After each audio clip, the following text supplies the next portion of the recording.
Good evening, ladies and gentlemen, distinguished speakers, Dr. Stern, Dr. Kurte, Mr. Schwartz. My name is Andrea Adam-Mohr. I'm the director of the German University Alliance. It is my great pleasure to welcome you to tonight's panel discussion on the future of contact sports, sports-related head injuries and their effects on memory. Before we head into tonight's event, I want to briefly introduce you to the hosts of tonight's event, the German Center for Research and Innovation and the German University Alliance. The German Center for Research and Innovation, or short GCRI, is part of the German government strategy for the internationalization of science and research. The GCRI was opened in 2010 with a mission to strengthen transatlantic collaboration in science and technology to help solve the challenges of the 21st century. The GCRI has sister organizations in Moscow, New Delhi, Sao Paulo, and Tokyo. The German University Alliance, the office that I am representing, is the joint North American liaison office of Ludwig-Maximilians-Universität München and Freie Universität Berlin, two of the leading research universities in Germany. Our mission is to facilitate and promote innovative forms of collaboration between the two universities we are representing and institutions and individuals in North America.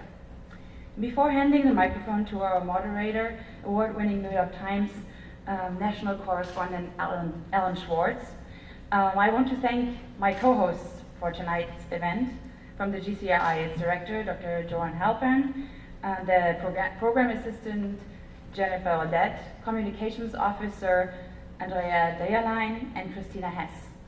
Thank you for your terrific work here at the GCRI and for the collaboration on this event. And now I would like to ask Alan Schwartz to introduce tonight's topic and speakers. We couldn't have found a better moderator for tonight's event, as Alan was instrumental in bringing this topic to the public's awareness with a series of more than 100 articles on the seriousness of sports concussions. So thank you, Alan, for coming here. Well, thank you very much. It's a pleasure to be here. She mentioned that the future of contact sports, sports-related head injuries and their effect on memory.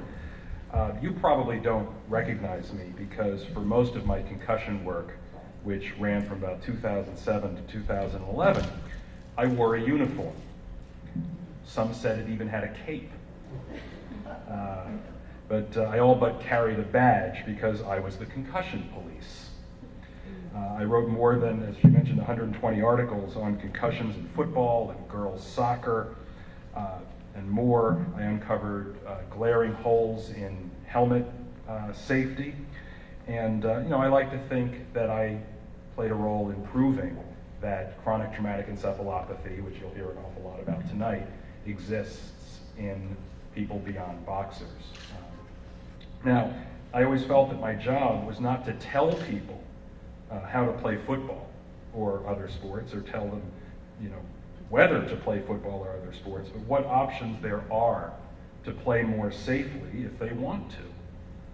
I never said, I never wrote, I never hinted or even quoted anybody ever saying or hinting that football, for example, should not be played. The question is, what are the ways in which it can be played? And how, as a society, do we feel about those, particularly as it pertains to children? And my job was really to explain the situation that I had inherited sort of out of the blue as a baseball writer. I wanted to judge the science, examine the numbers, which is kind of my specialty, and perhaps more important, most important, to clarify the messages that were being delivered from various professional sports leagues, particularly the NFL, and so-called scientists, these messages being delivered to players and their parents. And so that's what tonight is really about, too. Hopefully you can take some of the information that's delivered here and bring it back to whatever context you come from. I would like to take a show of hands. How many of you are parents?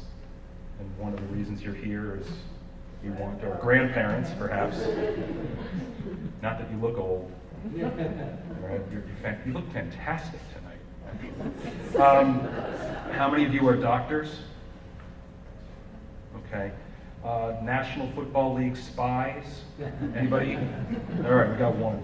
Actually, I saw that we have some guy from Homeland Security. I won't call him out, but I wonder what they're doing here. Anyway, with that, let me just introduce our panel. Dr. Inga Kürte received her MD and doctoral degree in 2006 from Ludwig Maximilians Universität München. That's the last time I will say that. It will heretofore be known as LMU. She began her clinical work at the Department of Pediatric Neurology, Dr. von Herner Children's Hospital, LMU, and was trained in pediatrics and pediatric neurology. At the same time, she was a postdoctoral research fellow in the Laboratory of Pediatric Neuropsychology, Physiology, excuse me.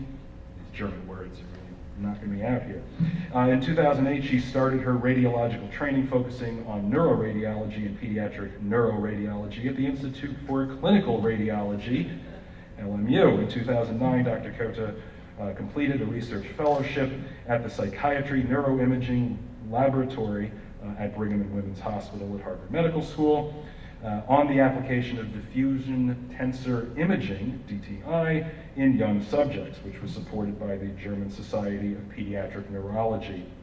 And over the last 5 years, she has worked on a variety of research projects in pediatric neurology, neurophysiology, and neuroimaging. I have never seen more polysyllabic words on a piece of paper in my life. Her research is focused on advanced MR imaging techniques and as well as on neuroimaging of sport-related mild traumatic brain injury for diagnostic, therapeutic, and preventative purposes. And one thing I want to also note is that Dr. Kürte's work is supported by DAAD and the Elsa Kroner Foundation. And then Dr. Robert Stern is professor of neurology and neurosurgery at Boston University School of Medicine, where he is director of the clinical core of the BU Alzheimer's Disease Center and co-founder of the Boston University Center for the Study of Traumatic Encephalopathy, which, yes, you will be told to pronounce 7 times fast after this event. A major focus of his research involves the long-term effects of repetitive brain trauma in athletes. Notice how it isn't repetitive concussion, because as he will explain, it's not just concussions, it's quite likely sub-concussive blows that add to what he'll be discussing, which is something that he really has brought to the table in an important way.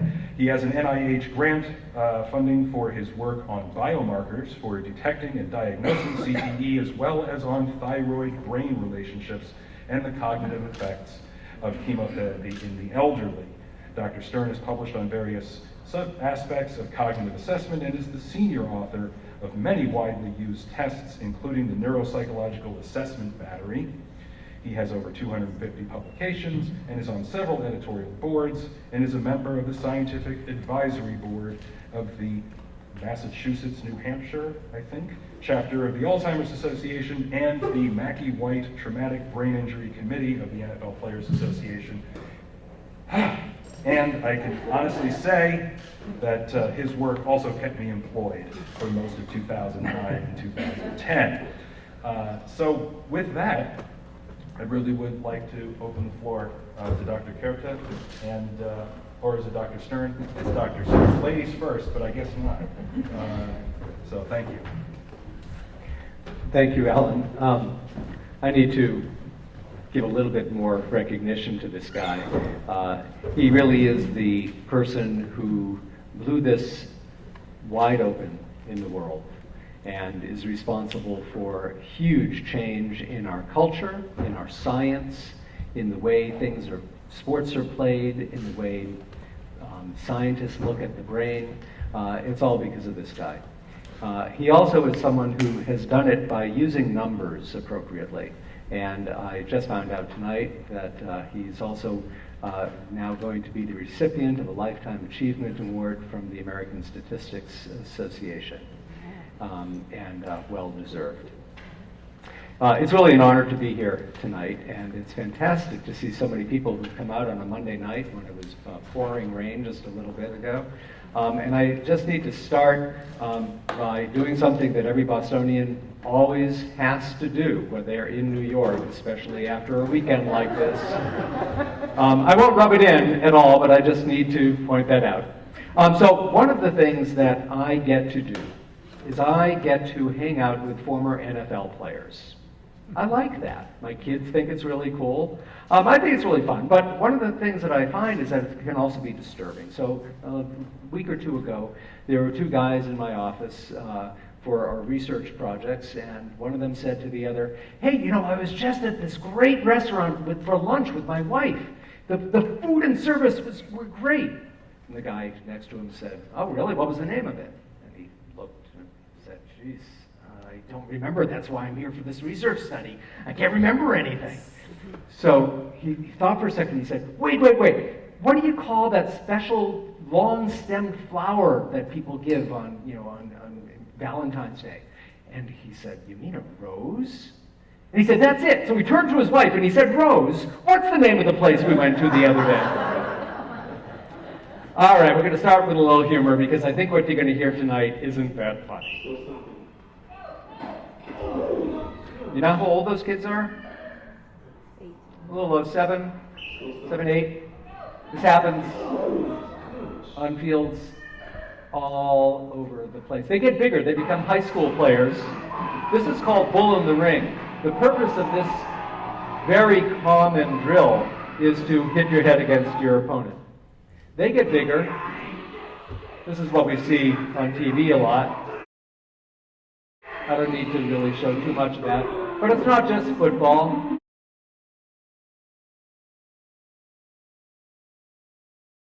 It's also not sports with helmets. It's also not pros. This is high school lacrosse. It's also not just men and boys. This is a high school basketball girls team. So why am I showing that? Because all those things you just saw could possibly result in a concussion. What is a concussion? What I want to do is I want to give you some definitions, walk you through certain types of conditions that we're referring to. So we're all on the same page. And then I'm going to tell you the punchline for me is, I don't care about concussions. So stay tuned, you'll see why. So what is a concussion? It's an invisible injury. It happens when someone gets their head hit like this, a rotational force, or just their body getting hit. But what's happening is their brains are moving inside that hard skull. So the brains are like hard gelatinous materials surrounded by spinal fluid, which is surrounded by this hard rock. And the brain moves and stretches. And what happens with a concussion is that you have this temporary change in the functioning of the nerve cells caused by this biomechanical force to the head or the body that results in some kind of change in one's functioning, in one's cognition, in behavior. It does not require loss of consciousness. This is really important. If you thought that a concussion meant you black out, no, less than 1% or so of concussions involve loss of consciousness. It's also a non-structural injury. You can't see it with our routine clinical MRIs and CAT scans. It's invisible. It is not a bruise to the brain. It's not like you get hit here and then the front of your brain's going to have a bruise. That's not what it is. It's the inside of the brain, these long axons that connect one cell to another that gets kind of pulled and stretched. And what happens is this incredible crisis in those nerve cells where the good stuff in the nerves flows out of the cell membrane, bad stuff flows in. And the only way that you can then get rid of the bad stuff inside and the good stuff come back in is through rest and recovery. I'll talk about that a little bit. When you have these changes, What happens is you have a variety of symptoms. And none of these are just symptoms of concussion. We all experience these things, feeling in a fog, headachy, maybe having poor balance, double vision, fatigue, poor memory. All of these things are symptoms of a concussion. But also, whenever you hear someone say, I got dinged, or I got my bell rung, or I saw stars, those are concussions. So how do we diagnose it? Well, for now, a concussion is really a clinical diagnosis. It's based on that definition I just gave you of getting your body or your head hit and then having symptoms. And you need to hopefully have a good neurological examination to make sure that you're not suffering from anything worse, but also a lot of care into finding out what the person's symptoms are, asking a lot of questions. Some of you might have heard about something called impact testing, which is a computerized cognitive assessment that is now ubiquitous. Everywhere you go, high school kids, younger kids, all the pros, college teams, they all get this test that's done before the season, and then you get retested if you got your head hit. It's not the be-all and end-all. It's part of an overall assessment. And then during the season, when people are indeed playing these sports, there's a whole lot of formal and informal sideline assessments. This is my favorite of the sideline assessment. I'll let you read it for a little while. Takes around 10 seconds before the first giggle happens, and then there's more.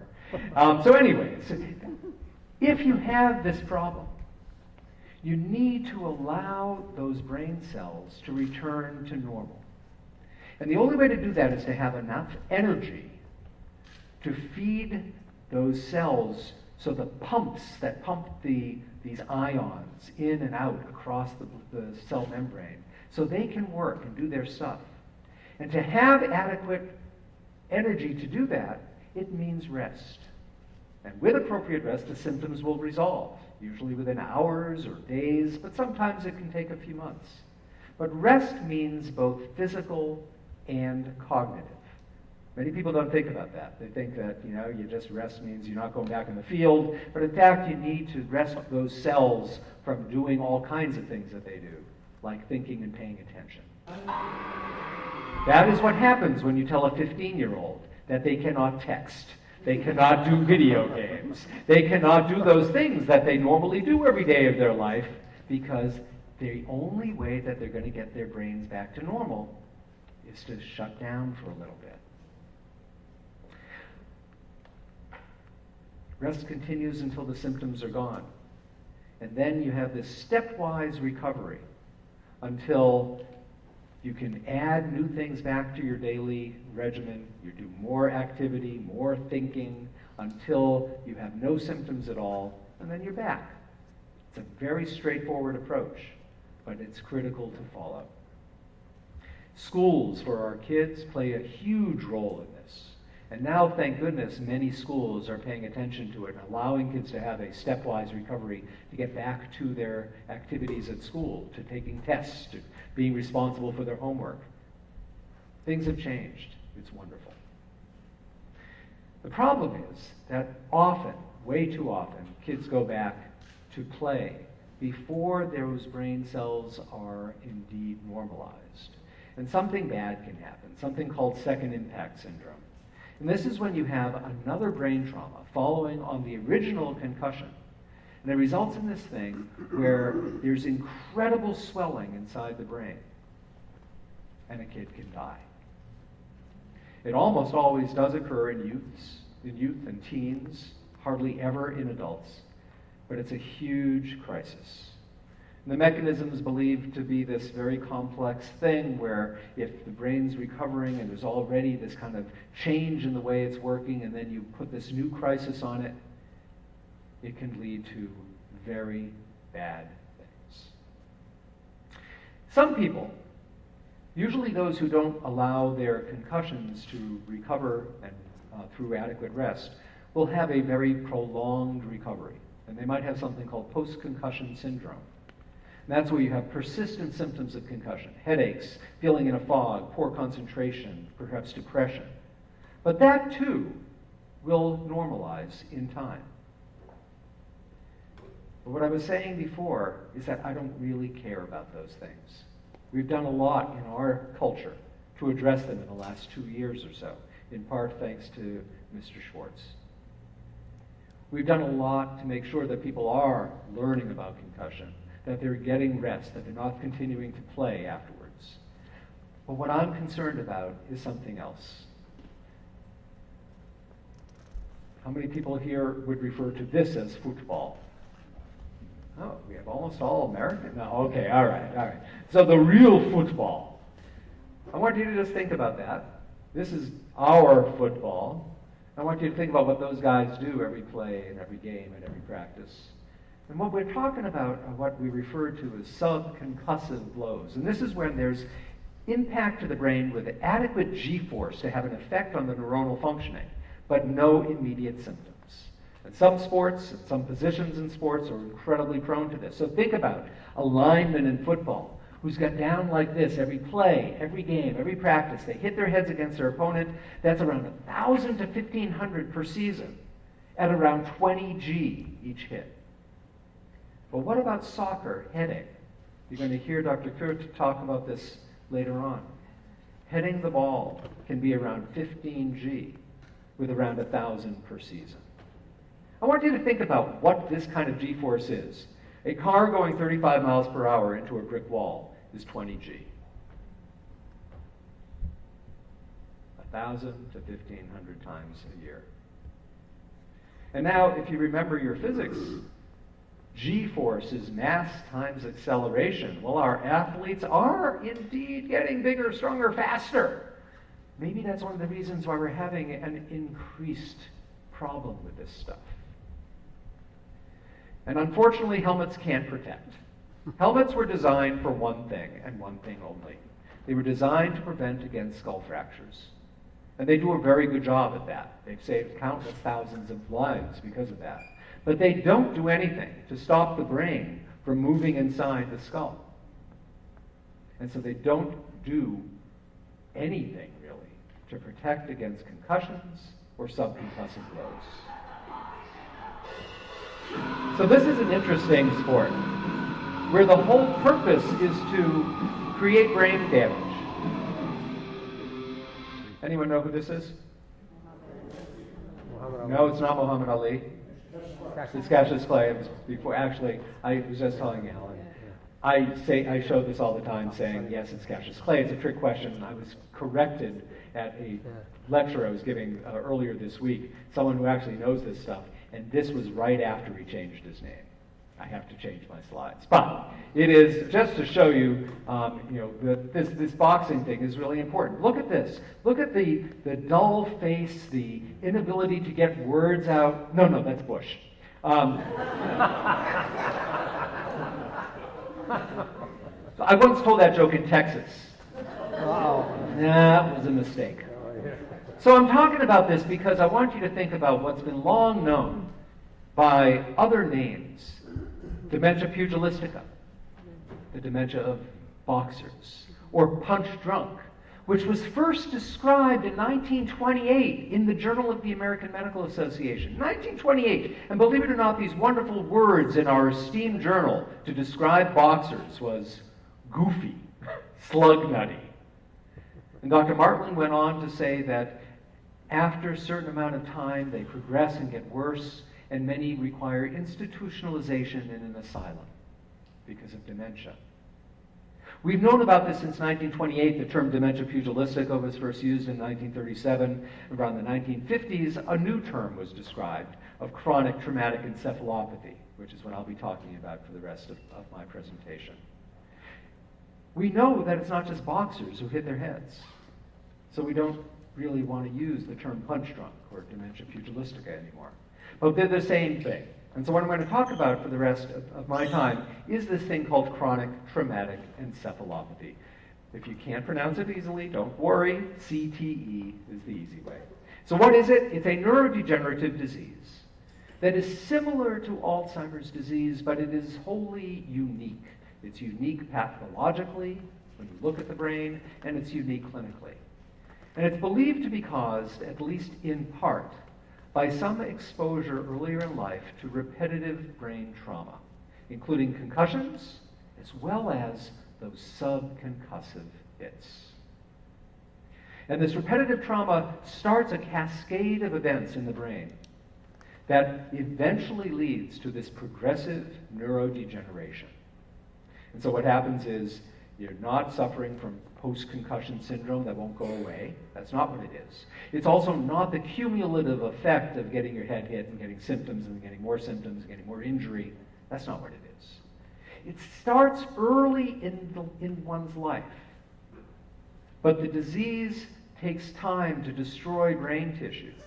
And it's only once enough brain tissue is hurt that the symptoms actually show themselves. The symptoms include problems in cognition, including problems with memory, but also what we refer to as executive impairments, meaning problems with planning and organization and multitasking. And eventually, in most people, these things progress and someone will develop dementia. Dementia is just a grab bag term to describe the loss of memory and other cognitive functions that are bad enough to get in the way of daily life. But it's not just cognition, it's also mood, problems with depression, hopelessness, and all too often suicidality. And then the most interesting or unique problem in this disease is this out-of-the-blue change in behavior. Problems with impulse control, having a short fuse, being explosive, being aggressive verbally and physically. And in some cases, around 20 to 30% of cases, there's also motor difficulties, problems with movement, Parkinson's type of problems. And like I said, most cases do develop into a full-blown dementia, but in contrast to what some of the media coverage seemed to portray, former NFL players don't seem to get early Alzheimer's disease. What they probably get is CTE. But like Alzheimer's and other neurodegenerative diseases, CTE can only be diagnosed right now, after death, by looking at the brain tissue. My colleague, Dr. Ann McKee, has examined more brains than anyone else in the world with CTE. Our brain bank at our Center for the Study of Traumatic Encephalopathy actually has well over 150 brains right now. At this point, we've published looking at and examining 90 brains with repetitive brain trauma, of which around 70 have been diagnosed with CTE. We had a paper come out a couple months ago in the journal Brain that showed the largest neuropathological case series of CTE to date, where we did examine this large group of individuals where we found 68 people with diagnosed CTE, all males, ranging in age, get this, from 17 to 98. 17-year-olds. 64 of these people were athletes, 21 were military veterans. You'll hear in a second that our combat military may be at increased risk for this disease. But it's not always the things that you think about that you get hit with. One of our cases was someone with a developmental disability who was a headbanger and died prematurely. And from that repetitive headbanging, they developed the disease. What I want to do is to show you a couple cases to make this real, not just the science. The first case of a brain that was donated to our center was that of John Grimsley. John Grimsley sadly died at age 45. He was a linebacker, a very good one, a Pro Bowler in 1988, played predominantly for the Houston Oilers. When he was alive, he had told people that he remembered having at least 8 concussions. You know what? He probably had a whole lot more, but that was actually a large number for people to think about. He was a hunter and a fishing guide after his retirement from the NFL. And I tell you that because he knew his way around firearms. That's going to be important to remember. For the 5 years or so prior to his death, so starting around age 40, he started having this worsening problem with thinking, memory, and behavior. He had a worse short fuse. Out of the blue, he never had this problem before, and it got worse and worse. And his memory got destroyed. Sadly, one night he was cleaning his guns, and he neglected to take out the ammunition before cleaning, and he shot himself accidentally in the chest. His brain was then donated by his wife Virginia to our center. And up on the top you can see a slice of the brain. This is not under a microscope on top. It's stained with a special stain that will turn brown when there is the abnormal changes that we see in this disease.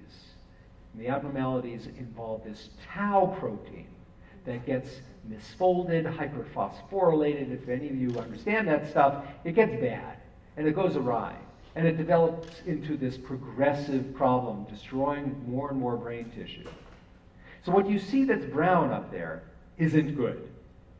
And on the bottom is under a microscope, and you can see these things called neurofibrillary tangles, where these tau proteins clump together inside the nerve cells and destroy the nerve cells. To put that in perspective, on the left is that a brain of a 65-year-old healthy individual. This is what the healthy brain is supposed to look like. We know that from looking at countless number of healthy brains, people who had no problems during their life, no disease. And this is what it's supposed to look like, no tau. On the right, however, is the brain of a 73-year-old world-class boxer who spent the last many years of his life in a nursing home facility, with a clinical diagnosis of dementia pugilistica. And lo and behold, as you can see, he did have it. He had CTE. But what's striking is look at those brains between the 45-year-old football player, John Grimsley, and the 73-year-old boxer. Striking. Some of you probably have heard about this case. This was Dave Duerson, who was a very famous Chicago Bear, played on the last Super Bowl winning team of the Chicago Bears. On the left was when he was a player. On the right is when he was a member of the committee that made decisions about former NFL players getting disability or not based on their cognitive difficulties. And he, over and over again, said, nope, no one should get disability because of saying that their football career had anything to do with having cognitive problems later in life. Over and over again, he denied disability. While he was doing that, he also made millions of dollars. He was a very successful businessman. He was in the food distribution market. And he had this great life, wonderful family, wonderful marriage, made all this money. And then for the 5 years prior to his death at age 50, he started having worsening short-term memory problems, poor judgment. He started being out of control, started having a short fuse, hot-tempered, physically abusive to his wife, sadly, causing that relationship to end. Verbally abusive. He lost his business, lost his marriage. And then one day in February 2011, he shot himself in the chest in order to save his brain. And he left a suicide note saying, please get my brain to the NFL Brain Bank. That's us. He knew he had this. The disease that he said didn't exist and no one should get disability for it. He knew he had it. And lo and behold, he did. 50 years old. But it's not just football. It's not just football. We found CTE in those 70 people, including boxers, as we'd expect. We've also seen it in pro hockey players, all of which have been enforcers, the boxers on ice.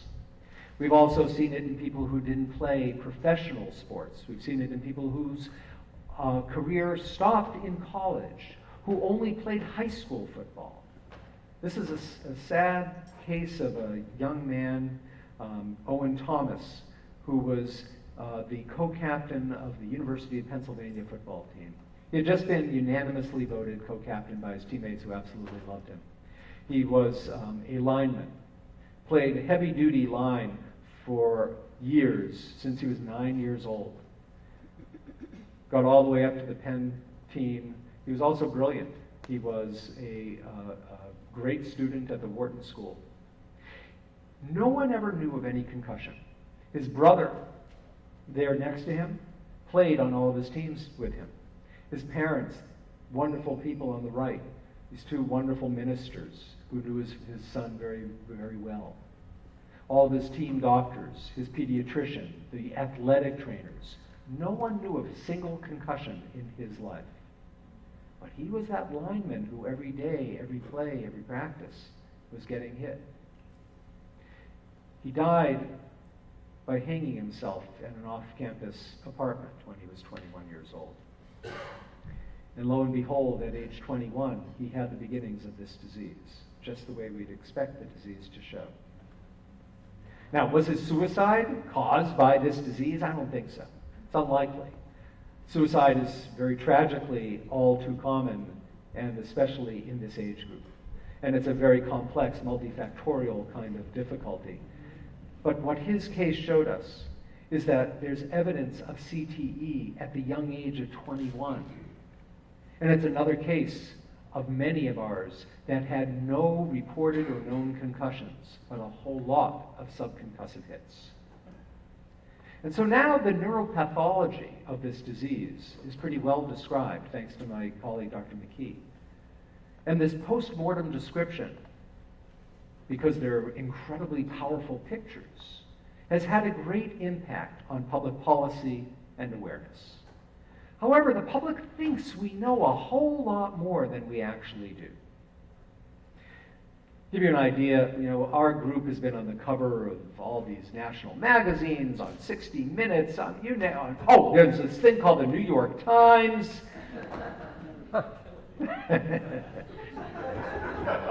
I stopped employing him a few years ago, so I don't. There's been this unbelievable media attention. Unbelievable attention. And culture change following all this.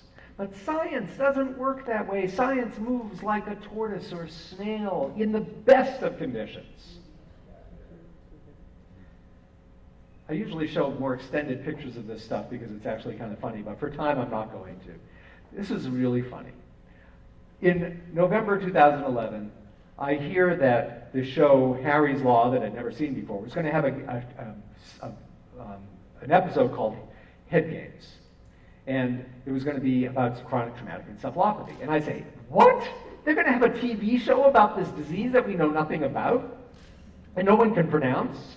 But they needed a BU researcher to come to the stand. Notice the kind of resemblance? 1 week later, my wife says I'm much handsomer, but 1 week later, Harry's Law and Order SVU, had a piece on chronic traumatic encephalopathy, where they had a former NFL player who was demented and was being impulsive, and they needed someone to come to the stand from BU. And it was a 50-something blonde woman who looked just like Dr. McKee. Soon after, The Good Wife was going to do a piece on chronic traumatic encephalopathy. They called me this time, at least for script advice. The other ones never did. And I said, yes, I'll give you script advice as long as I get to meet Juliana Margolis. That didn't pan out. House did a piece. My favorite diagnostician did a piece on CTE. He ruled it out. How smart he is. CSI, all over the place. This stuff is crazy because we really are at the infancy of this knowledge. There are really important questions that we don't have answers for yet. Like, is it even common? Should we be concerned about it? Well, there's numbers and there's numbers. We don't really know. But if you ask Mr. Schwartz, the numbers pan out in incredibly powerful ways, beyond what the skeptics might say. But we just don't have the true numbers. But what I can tell you is that 34 out of 35 of the pro football players whose brains have been examined in our brain bank, which is a very biased kind of thing, had CTE. Well, what's the denominator? What if the next 65 brains came in and we examined them and they were clean? I can tell you that's not the case. That hasn't happened. But what if? That would still be a pretty crazy amount. What we need is longitudinal research. We need to be able to have larger sample sizes. Other questions, why do some people get it and some people don't? What we know is that all neuropathologically confirmed cases of CTE have had a history of repetitive brain trauma. That's the one thing in common. No case of CTE has been found in someone without repetitive brain trauma in their life. So we therefore know that that's a necessary variable for getting the disease, but it's not sufficient. Not everyone who hits their head a bunch gets this disease. So we need to be able to figure out who's going to get it and who's not. What are those things, those additional risk factors beyond the repetitive brain trauma, such as genetics? We're studying a variety of genes right now. What about the exposure, the type of things that go into the exposure, the severity, the type of trauma, the age the person was first hit, the total duration of being hit, whether they have that rest and recovery time in between? We just don't know. And so for me, the next critical step is to be able to diagnose this disease during life, not to wait until people die. Because if we can do that, then we'll be able to understand the prevalence and incidence of the disease. We're going to be able to figure out these additional risk factors by being able to know, okay, this person has it while they're alive, let's look back and see what they did. Or we can do prospective studies and determine when someone gets the disease. If we can diagnose people during life, we'll be able to put them in clinical trials because there's new anti-tau drugs being created that we'd be able to use for this condition. You should know that that beautiful picture on the right is made by Dr. Kurt, and you'll hear a lot more about that later. So what my research is trying to do is to figure out what are the risk factors, and simultaneously to try to figure out how to diagnose the disease during life. Because we know what the gold standard is, but we don't want to wait for that. And so I was able to get this NIH grant a couple of years ago. It was very exciting. It was, to get an NIH grant these days, it's always wonderful, but this was the first NIH grant ever to fund CTE, even though we've known about it since 1928. That's kind of sad. The other sad news is, like every other NIH grant, the budget got cut in half, and we were supposed to do the exact same amount of work. So what we're doing is we're bringing in 100 former NFL players, all between the ages of 40 and 69, all with the highest exposure to repetitive brain trauma based on the positions they played, and they all have to have some kind of symptoms before they come. And we're also bringing in 50 same-age other athletes, but non-contact sport athletes. And so we have people who have the greatest amount of exposure and people with no exposure. And then we're doing all kinds of things to them, all kinds of neuroimaging with some of the things that you're going to be hearing from Dr. Kut. We're doing lumbar punctures to look at spinal fluid from some colleagues at the University of Pennsylvania and elsewhere doing these incredible things, trying to figure out protein analysis in these subjects. We're doing EEGs to look at electrophysiology. We're doing lots of genetic studies. And they go through this incredible clinical examination of neuropsychological testing and neurological examinations and psychiatric interviews, etc. To give you an idea of what we are probably going to see more of, on the left is the brain of a former NFL player. On the right is of a same-age control subject. What you're seeing in those little spaghetti strands are actual nerve fiber bundles. You can actually see that thanks to the work of Dr. Kurt and colleagues. We can see these brain fiber bundles, and what you see up there is that former football player has this really pronounced diminution of these brain fibers. So what are we going to do now? Well, we're trying to look at specific ways of diagnosing this disease, but comparing it to Alzheimer's and other related disorders.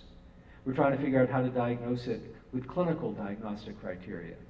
We're collaborating with Dr. Kutta on soccer headache.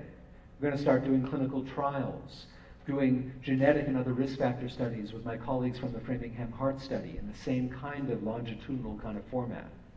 And what's really exciting right now is that for the first time ever in the last several months, we can now look at tau, that bad protein, in the brains of people while they're alive with a special kind of radio tracer, a special chemical that attaches to tau and is radioactive temporarily. And if you put someone in a PET scanner, you'll see it light up.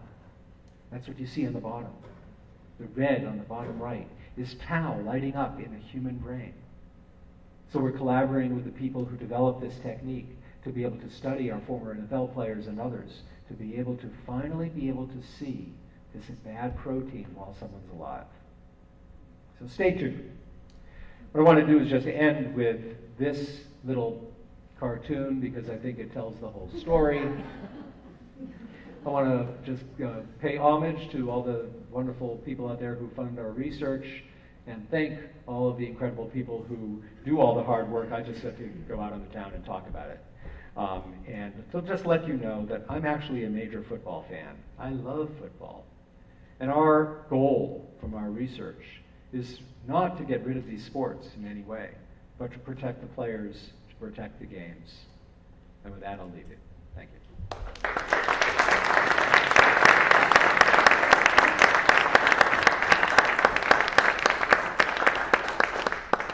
Good evening, ladies and gentlemen.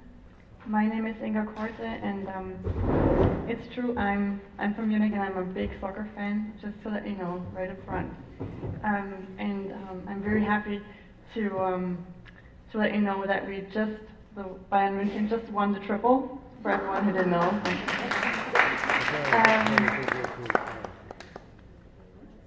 So my job as a neuroradiologist is to make the invisible visible.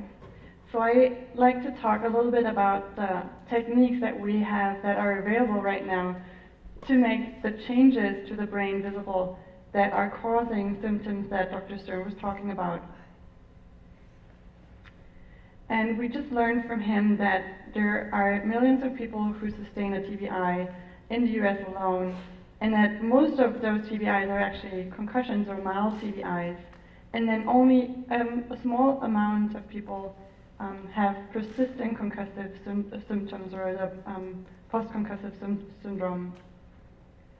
And as he said, we are mostly interested in those who have the mild forms of TBI or who don't have any symptoms, which we call sub-concussive TBI. I would like to give you the agenda right away, and also with the agenda, the key messages. First of all, I'd like to briefly talk about neuroimaging of acute TBI. Just to give you an idea that CT or conventional MRI is not optimal for detecting subtle structural or functional brain injuries. Then after that, I would like to show you one of our studies where we applied our advanced neuroimaging techniques to athletes who sustained a concussion during their life. And I would like to show you that the advanced techniques that we're using are able to detect and also to characterize the changes that are happening to the brain due to a concussion. And then I would like to focus on the sports-related subconcussive TBI, the repetitive, very subtle, that repetitive over and over, like as Dr. Sen said, 1,000 or even more per year, that brain injuries that happen, for example, playing soccer. We also learned from Dr. Stern that during the TBI, the brain undergoes the shear deformation, producing a stretch of the axons. The axons are actually the part of the neurons here transmitting information from neuron to another neuron. This results in alterations to the membrane of the axon, and then there's this impaired oxidative metabolism and energy failure, breakdown of the microtubules. The neurons are dying. This can result in a bleeding, also due to a stretch of blood vessels, as you can see here in the picture. This is a large bleeding on the left hemisphere in the brain. This is front, this is back. And also to edema, which is also swelling of the brain, which some of you might also notice here. It's really a swollen brain. And then there's diffuse axonal injury, and this is actually the diffuse axonal injury is actually the one that happens mostly in mild traumatic brain injury or in concussion. And the two things here, bleeding and edema, they can be ruled out by CT, and this is a conventional CT scan. However, this injury, the diffuse axonal injury, that can't be seen using conventional CT or conventional MRI. So we're applying advanced MRI techniques. One of them is the susceptibility-weighted imaging, which is highly sensitive to microbleeds. And here's an example of a conventional imaging, and then you may see an injury here, like a tiny little black dot, and you can't see anything over here. And when you're applying this advanced technique, the sequence, SWI, you can see a bunch of tiny black spots here, and every of these black spots represents a microbleed. So this can be done in about 2 minutes. Like, it's really fast and you can see it right away. This is something that can be included in the scanning protocol right after an injury. The number of the detected microbleeds has been shown to significantly correlate with acute symptoms and also with the outcome. So it's a great method. Then there are a bunch of studies using functional MRI. This is more elaborate. It takes a lot more time, not only scanning people, but also analyzing all these scans. But what's interesting is that many studies found that there is a more widespread activation, especially in the working memory circuits, 1 month after a concussion. So there is clearly a change, even though there was 1 month between the concussion and the scan. And there are also studies showing that the alteration of the functional network, so the severity of the changes, are correlated with the severity of the TBI or the concussion. Then there's another great methodology we are using, which is called MR spectroscopy. It's actually the virtual biopsy of the brain. So we can do this in vivo, not only after the death of a patient, and we get an idea of which kind of metabolites are used by the brain, and we have this normative sample here, and we can see if there are changes in the height of these amplitudes.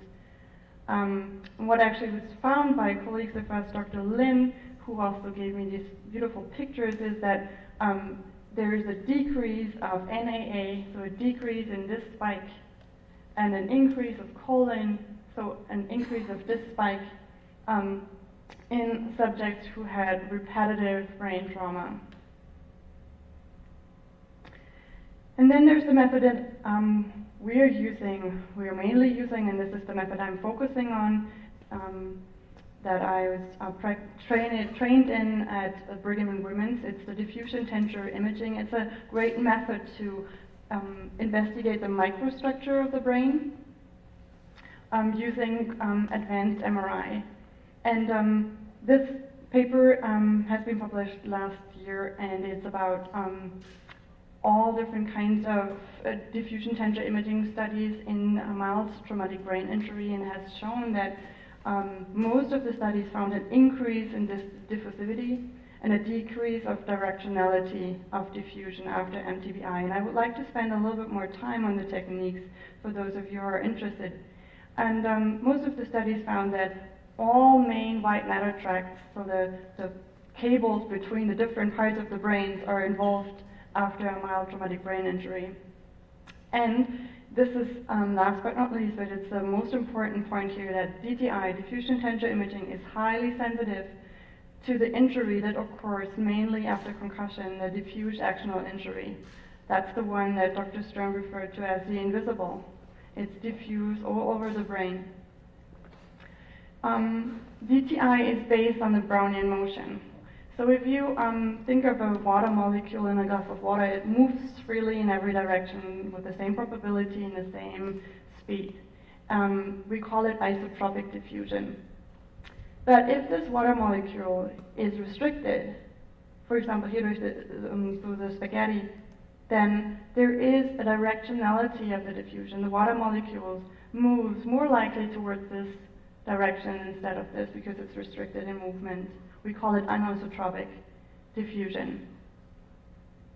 In the brain, isotropic diffusion can be found in the CSF space, that's the water surrounding the brain, and anisotropic diffusion can be found in the white matter tract, for example here in the brain stem. And with diffusion tensor imaging, we get an ellipsoid that tells us about this diffusion for every single voxel that we're investigating. You can see there are many, many, many million of these ellipsoids, and every single ellipsoid tells us about the microstructure of the brain.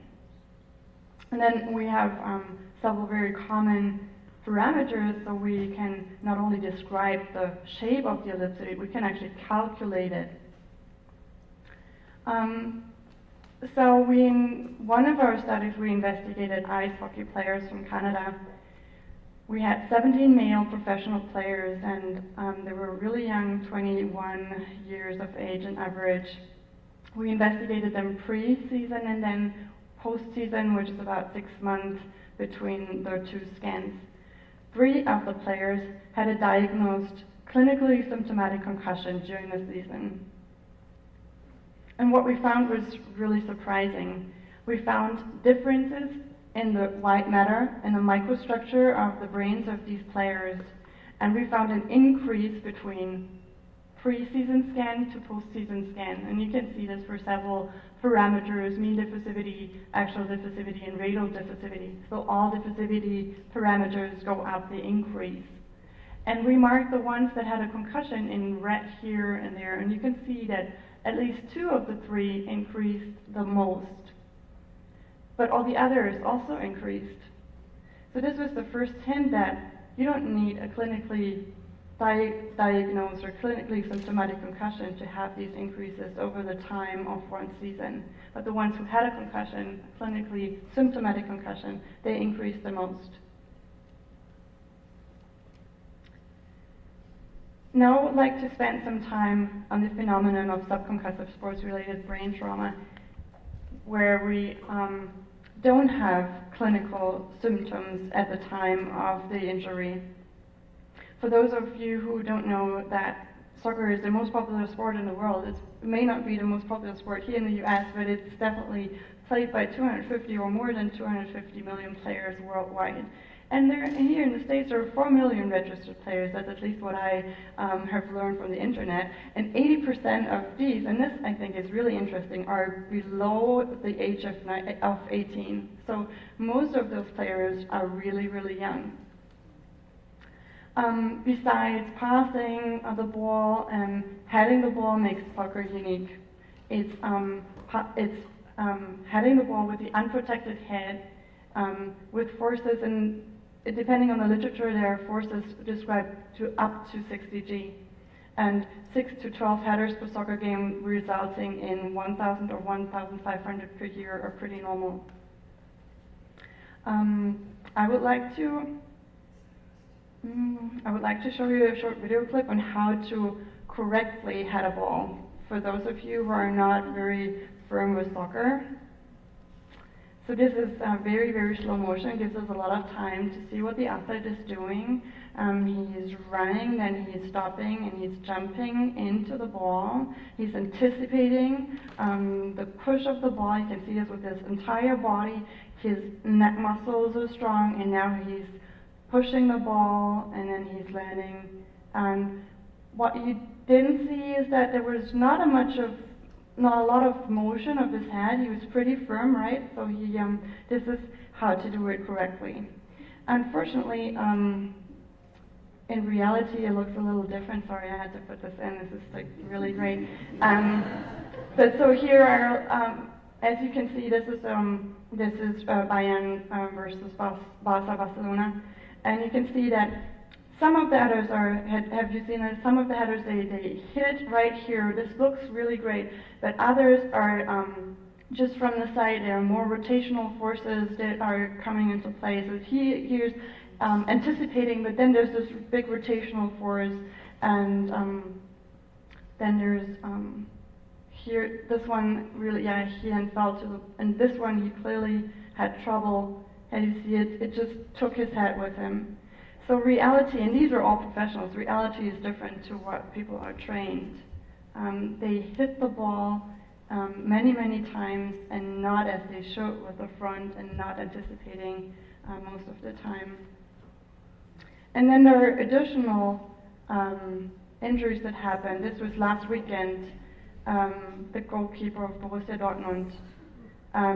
So this is clearly something he wasn't anticipating, and even if he was, it was really difficult for him to put his front towards the ball because the ball hit him from below.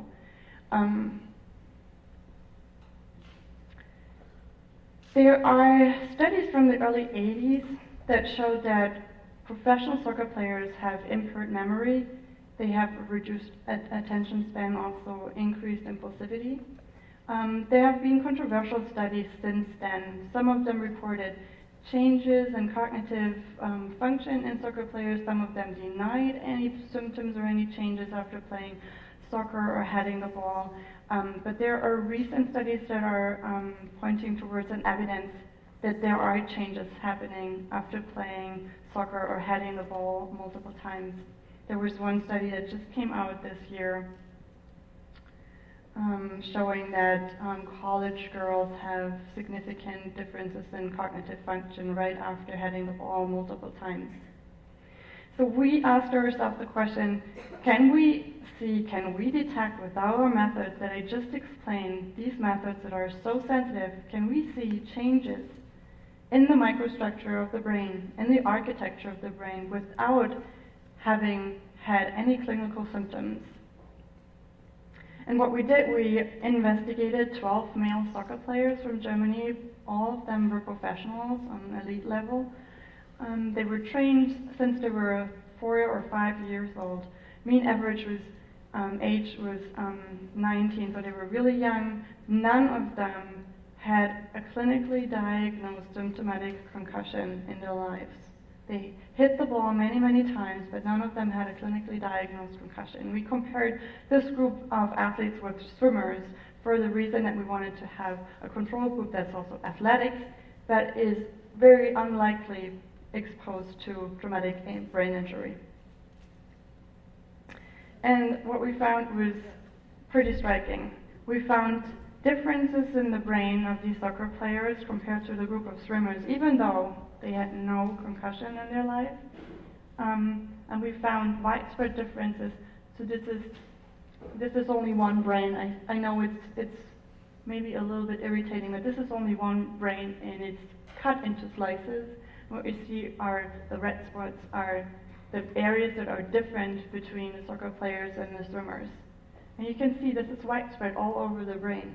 And this is also in very important parts of the brain. For example, here in the frontal part of the brain, which is responsible for higher order functions like thinking or planning of actions. And also here in areas that are responsible for the coordination between motor and vision, really important parts of the brain. And these all were young athletes, totally normal. They had no symptoms and no concussion. And even though we found these very impressive differences. We can also visualize the fiber tracts, the cables between the different parts of the brain. And this is what we did also with the soccer players for the corpus callosum, which connects both hemispheres, the right and the left hemisphere of the brain, with each other. And this is one of the pretty pictures Bob Stern was talking about that I really like, and that we were producing almost every day. And you can see the fibers that originate in one hemisphere and then travel to the other hemisphere, and based on these fibers, the brain communicates between left and right hemisphere. And what we found in these soccer players was just the same what we found with the other methodology, that in soccer players there were higher values for diffusivity in these fibers.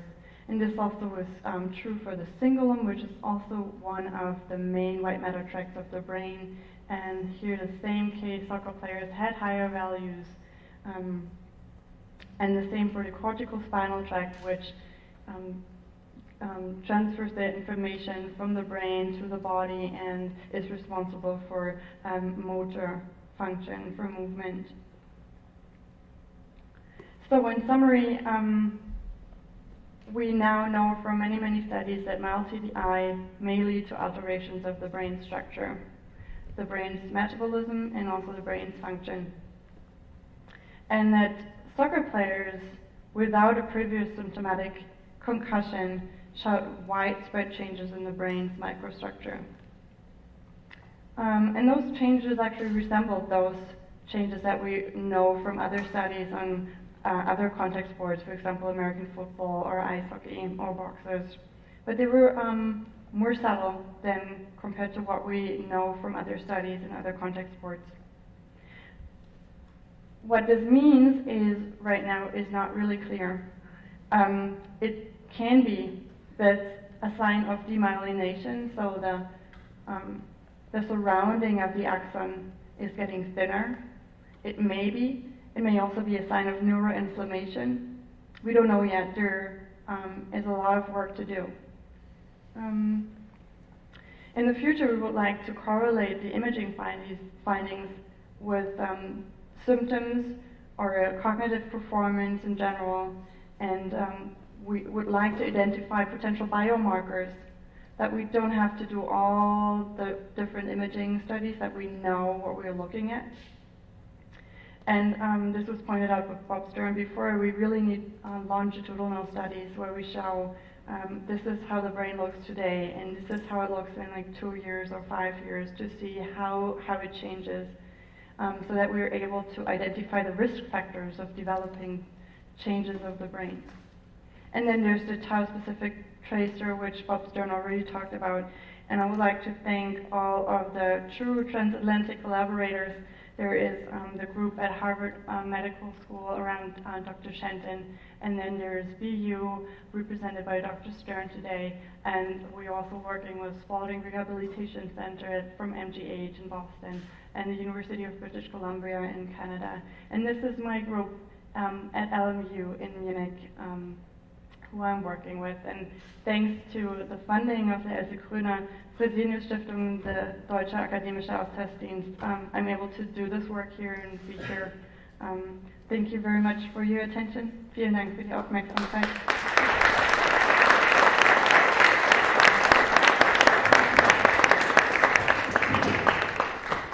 So we're going to open the floor to some questions a little bit later. We had some emailed questions from folks who many of whom are here, and many of whom probably couldn't make it. I think one that I'd like to start off with, and I think Dr. Stern, you're probably a little bit more up your alley, is what is the difference between short-term memory loss and long-term memory loss? Yeah, that's a wonderful and important question. When we talk about memory problems in diseases and in trauma, we're talking about the inability to learn new things that people refer to as short-term memory. It's really hard for the brain to forget things from the past. Even the most significantly impaired Alzheimer's patient will repeat those same stories over and over again about, the war and what the wedding was like. And it's hard to forget all those things. Those types of memories are stored in these incredible networks around the brain. So when we talk about memory problems in our athletes or in patients with brain disease, we're really talking mostly about these short-term memory problems, the inability to learn something new, because the part of the brain that's responsible for getting new information in is hurt. Do you have anything to add? Please feel free. I mean, a lot of your talk had to do with soccer, okay? And I have two questions about that. First of all, we've heard a lot about headbands in soccer and other perhaps protective equipment. Have you looked at all at the effects or plausible effects of that type of equipment, or is there really little that can be done at this point? We haven't looked into any kind of protective device yet, but this is clearly something that has to be included in, obviously, in the longitudinal studies in the future, but not yet. I'd just like to add that those things don't do anything. There's just no way they can do anything. I'm sorry, could you be more? Yeah, they're junk. How about that? Brought to you by Boston University. There are things, though, that can be done, but they're not protecting, they're not doing funny headbands. Things like learning proper heading techniques. Because if you actually hit the ball the right way, it's the ball that's getting a concussion. You're not. And especially for younger players to develop upper body strength and neck strength, and especially for girls who usually don't work on that, to be able to make it so when they do hit the ball, that their brains are not getting moved around because their heads are staying stable or moving forwards. And can I add something to that? And also maybe training or start training younger players at a certain age when they're, we were talking about this mass and acceleration. And you probably all know that in children, the head is a lot bigger compared to the body, and also the mass of the head is compared to the strength of the muscles of the neck is different than in adults. So maybe it also makes sense to start training headers later in life than already at like 5 or 6 years of age. So when you say training, I think, is it possible that what you mean is heading should not be allowed? Because certainly we don't want to allow heading if we're not going to train for it. So would you advocate, delaying the ability to head the ball until age 10, 12, 14, whatever? As far as I know, when I talk to coaches in Germany, they specifically train heading the ball at age of 14 or 15.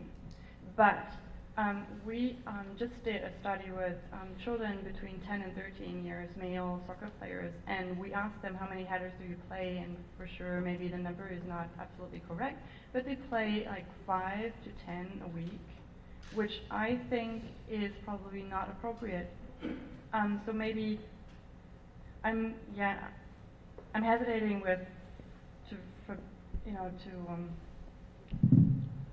I can see it now in the New York Times. Dr. Curtis says no heading under the age of 15. That's what I. Well, that's what I mean, honestly, hesitate- your colleague Bob Cantu has really been quite vocal about. Bob Cantu is a neurosurgeon, MD, who since 1986 at least has done more than any MD to raise awareness of concussion, the possibility of better techniques to handle it. He testified before the House Judiciary Committee. He really had a lot of guts, in my opinion, to take on what a lot of other people were saying. And he believes that collision sports, not contact sports, but collision sports, like particularly football, should not be allowed under the age of 14. Not necessarily because they've been proven to be so damaging. I think that what he's done, and it's very important, is he's just using common sense, that in the absence of confirmation that this behavior is safe, or as safe as we ask it to be, let's hold off in allowing these problems to continue. So, see, that's where Bob Cantu and I differ. I'm going to tell on you. It makes sense. It does make logical sense. If hitting your head over and over again isn't good for you, right, then why do it at an early age? That makes perfect sense. Why foster foster thousands of such hits at an early age? The question is, at what age is it okay? And choosing an age is an arbitrary thing. Sure. And Bob acknowledges that. So is it 13? Is it 14? Is it 15? We just don't know. There is no science out there. But why do we have to know? Why do we need we don't allow people to drive under the age of 16 or 17. Why is that? Shows we don't allow people to drink before the age of 21. What's the difference if you're 20 years and 11 months and 21 years and 1 month? These are arbitrary things that we've had for a long time. There's no argument about that. It's just you're darn tootin' there. There's just this fear that I have that there's a lot of knee-jerk response to our research, to your writing, to this whole thing, that we need to have some science before we make big decisions. Now, that said, let's go back to what Dr. Kurta was saying about the kids, these little kids having big heads and little bodies. They are bobbleheads when you think about it. Their brain size, their head size, their skull size is about the same as it will be when they're adults. And they have these little bodies, and then you put a big helmet on them, and it's almost comical if it weren't kind of sad, because they have no upper body strength, they have no neck strength. And then we put them into a field. At the age of 6 is when they start, and we say, go out and hit your opponent. We're telling our kids to hit their friends in the head. And we don't have any number where we say they should stop. I was a baseball coach for many, many, many years. And how often did I have to stay on the side counting the number of pitches that each of these little kid pitchers would make in a given day or in a given week. And there was a cap of an arbitrary number for the fear that these little kids would get a tendon problem in their elbow and wouldn't be able to grow up and be a major league pitcher. And we had to stop every one of these kids pitching.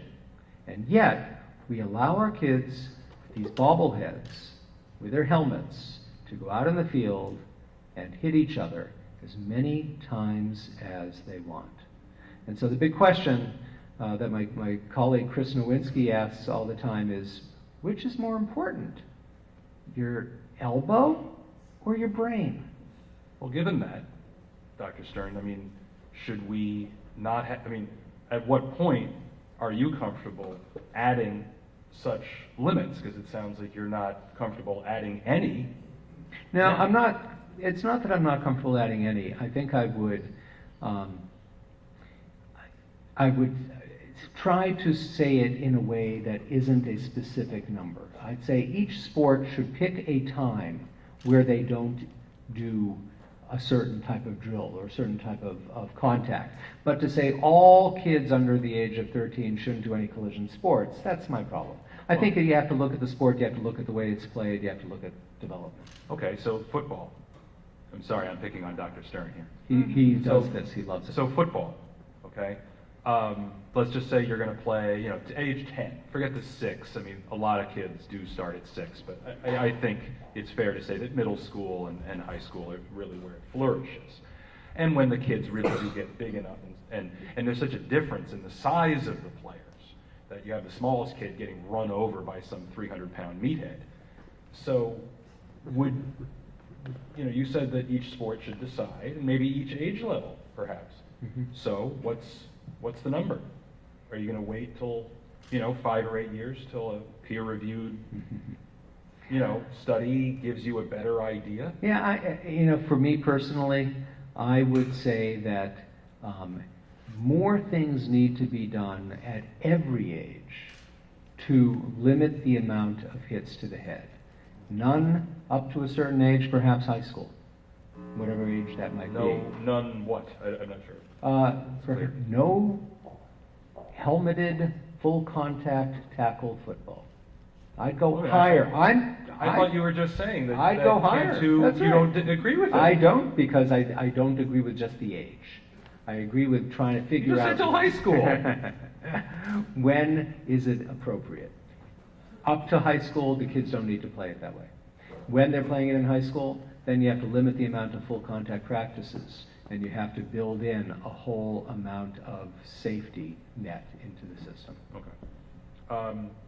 Now, one of the things that, you know, Bob, you're a little bit more on the front lines, but I think that you might be able to speak to as well, is what I couldn't ignore in my work, and what was a really strong force, was that even smart and well-meaning people, not just evil folks who want to just have their head in the sand, but even smart folks just didn't want to believe that something as healthy as sports could have these types of consequences.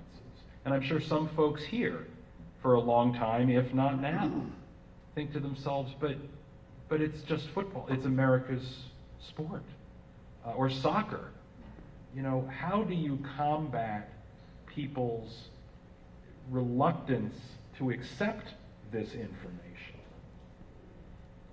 First of all, I think I have to say that there's a huge difference between the awareness of concussion or the changes of the brain and the cognitive function that occurred due to a concussion here in the United States and compared to that in Europe, or especially Germany. I think there's a huge difference. I think we're really in infancy regarding the awareness of sports-related concussion in Germany right now. And when we approached soccer clubs, we heard many, many times that concussion didn't happen in soccer, even though the FIFA initiated a study that found out that 20% of all injuries in soccer are related to the head. So it's really interesting that as I said, the awareness is just not there. I think it's also fair to say that a lot of your work that you put up here has to deal with the issue of sub-concussive blows and what that might be able to do. I think I'm speculating here, and Dawn Comstock, I think, would probably have a much better idea. She was a researcher at Ohio State, and I don't know where she is now. I think she moved. But did the injury surveillance system for all high school sports. It was incredible work. That I think a majority of soccer concussion takes place if it happens while heading, forgive me, I'm going to do my little demonstration here. It's when the athletes when two different athletes, sometimes from the same team, jump to head the ball and sklonk their heads together, or they fall and snap their head back against the turf. They're accidents. They're not necessarily things you can outlaw. Absolutely, that's what I was talking about, that if you exclude all those subconcussive blows due to heading the ball, you still have 20% of all injuries impacting the head. When you exclude all the heading, then there's still 20% of all injuries happening in soccer are related to the head. And so I think it should be something that people should be interested, even though, especially the smartest should be interested in, does this result in any changes in the brain and cognitive function and long-term consequences? So yes, I think it's really important not to only focus on those concussive injuries, but also on the subconcussive injuries, especially in soccer. And you're absolutely right. The subconcussive blows, that the interest and the knowledge that we have just occurred over the last couple of years. One last thing before we turn to the audience: how many veterans do we have in the audience? And how many people are directly related to a veteran as well? So, probably about 1/3 of you.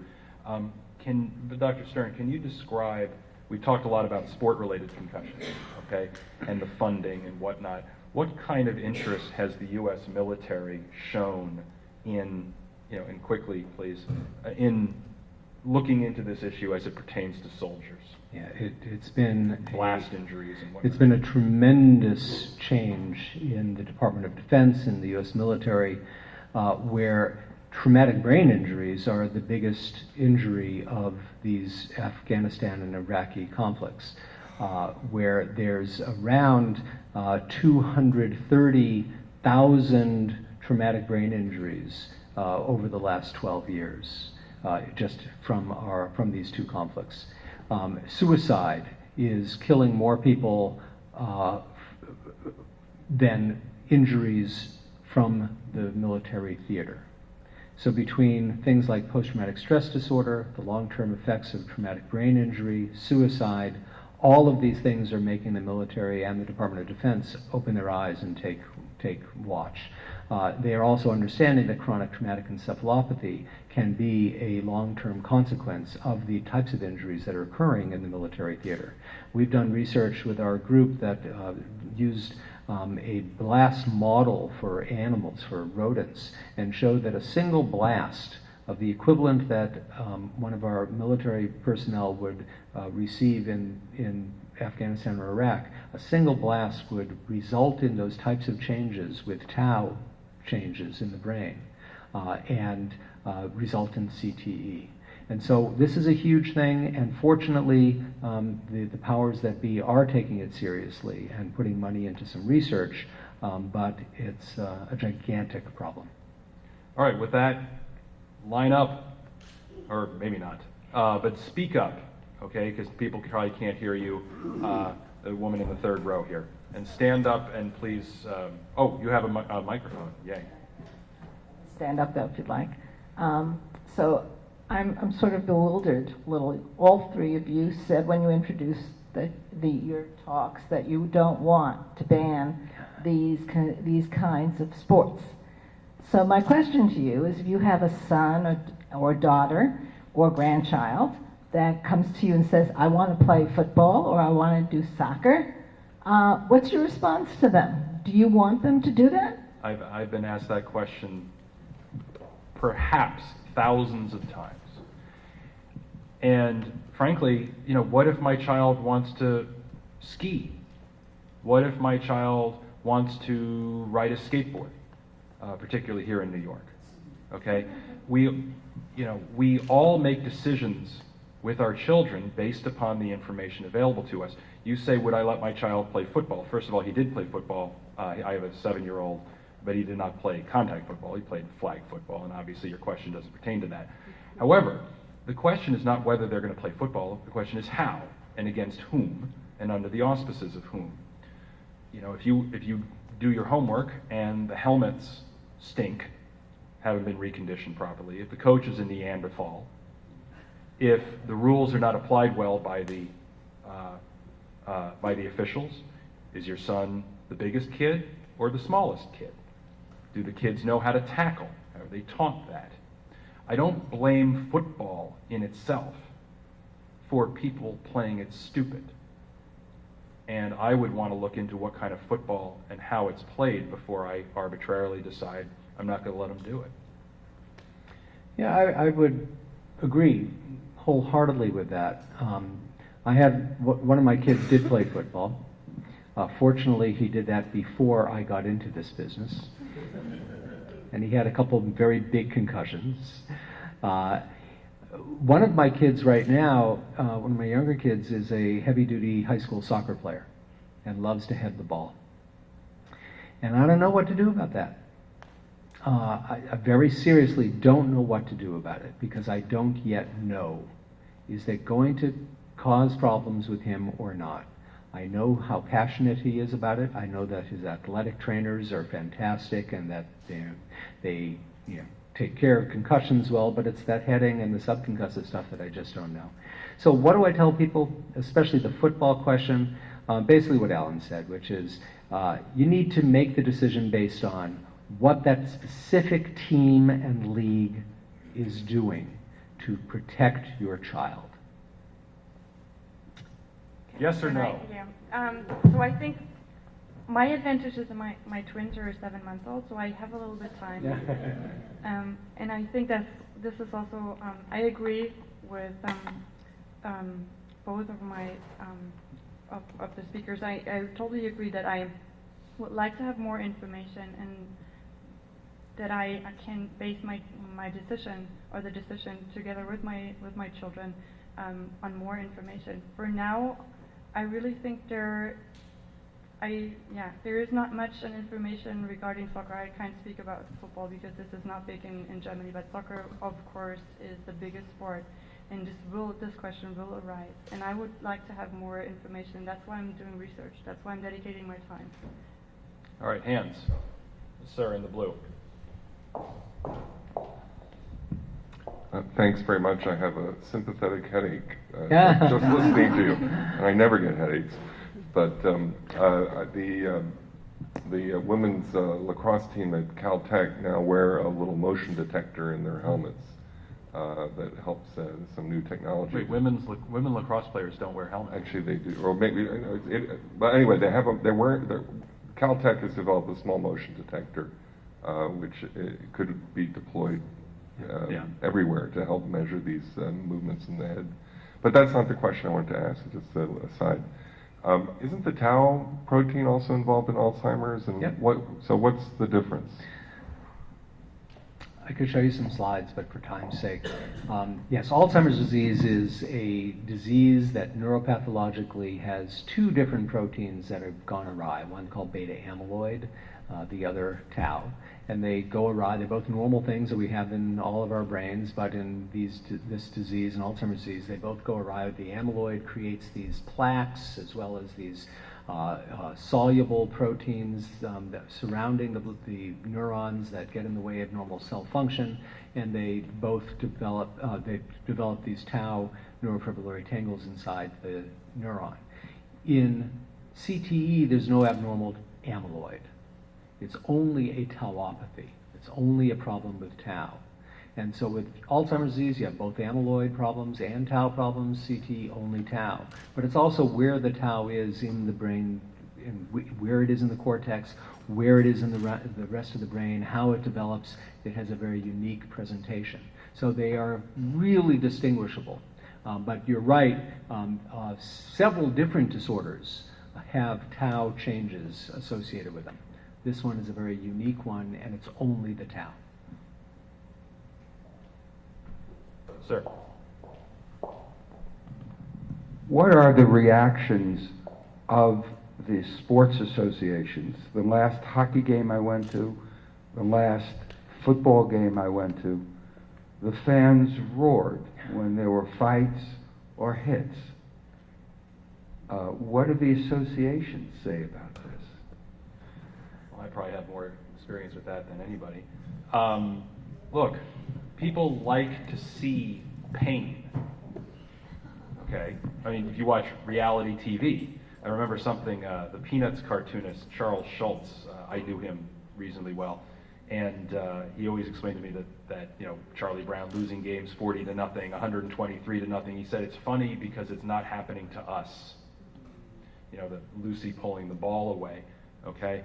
And, you know, we've seen that ratcheted up, you know, by several orders of magnitude with all the shows that are on now. We like it because we're witnessing other people's trauma. Extreme boxing. Yeah, I mean, just anything. I mean, you know, basically, auto racing. Okay, people watch it for the crashes. They don't watch because they like watching a whole bunch of people turning left, which is what it is.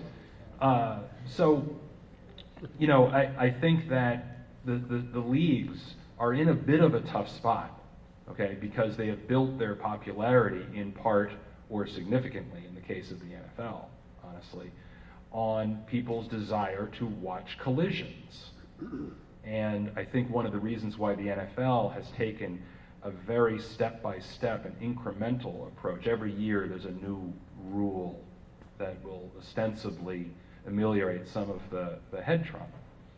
Now keep in mind that people criticize the NFL for only doing these things. It's a heck of a lot more than the high schools, okay, or the youth leagues have done, and they're in charge of children, right?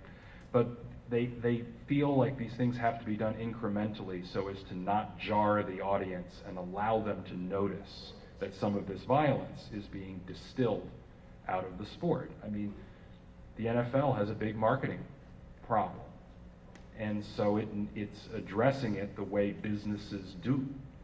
You know, So I completely agree.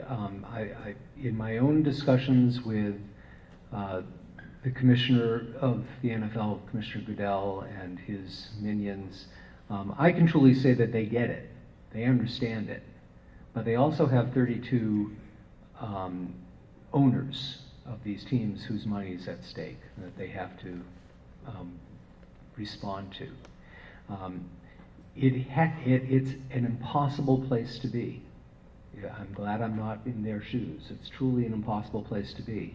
But they are doing changes, and like Alan said, the NFL has actually made more changes than any other league at any other level of any sport. That's great. Has it been enough? No. I can tell you the one thing that the NFL did with the NFL Players Association that I like the most was that they reduced the amount of contact practices by around 80% in the year, in large part, to reduce the amount of overall brain trauma. That's a huge, huge change. But each sport is a little different. Each league is a little different. In the NCAA, the Ivy League really did a superb job of responding and making changes right away. Some of the other leagues did not do as well. So it's a fight, it's a battle, it's going to be a long, slow one.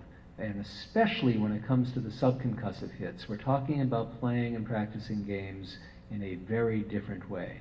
It's easy to get rid of concussions, or to address concussions. It's much harder to get rid of sub-concussive trauma. Imagine telling FIFA that there's no more heading. Well, one thing I just want to add is what's amazing, and the two scientists here I think will go along with this, the amount of change that has taken place in the area of sport-related concussion and rules and awareness and protocol and laws. This has all happened in the past 7 years, which is a blip. when it comes to science and policy. It's amazing, and it testifies to the work that these folks are doing. Yes? Well, and the storytelling. Well, It's more of a comment than a question, but I think in the last 20 to 30 years, it seems like there's also much earlier specialization within sports. I mean, when I was a child, you had 3-4 seasons of 3 different sports. Now the kids are starting much earlier. That's why you see the rotator cuff injuries with the pitchers. And so I think that's another issue that's related here. Yeah, it's not just, I think it's really just the last 15 years or so that kids specialize. They play the one sport 24 months of the year, it seems. I mean, they're just always playing it double time. And therefore, if let's say someone is a football player or someone is a soccer player, they're doing it all the time and not having the ability to use different muscle groups or use their brain a little bit less. all right, we got time for one more. Gentleman in the back.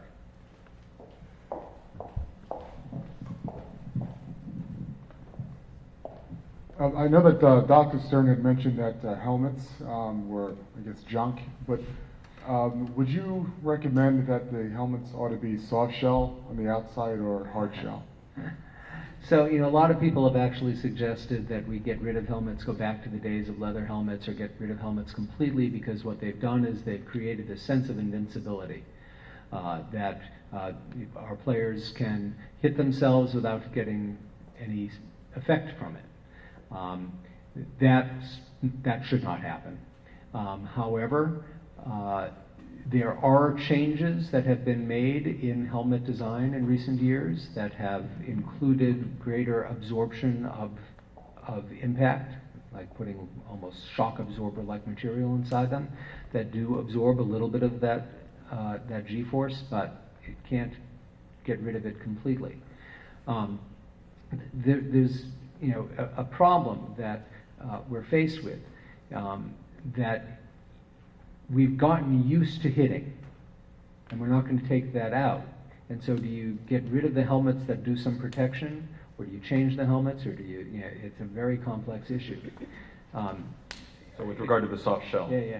I mean, I think one of the things, and please correct me, okay, but one of the problems with the soft shell is while, of course, it will absorb more impact, okay, it will also, upon impact, the rotational forces are now being understood to have so much more to do with the shearing and whatnot of the brain, that if it's a soft shell, it will increase the time during which there is force brought to the head and will cause a greater rotation. I mean, flat on, yeah, it's probably going to be better, but imagine if you're hitting a sponge rather than a finely greased piece of metal, okay? And you get an idea of how the brain might be jarred more than usual. All right, well, listen, I want to thank our presenters very much. I want to thank our hosts for this program. Please feel free to come up if you have any more questions, but we appreciate your time. Thank you.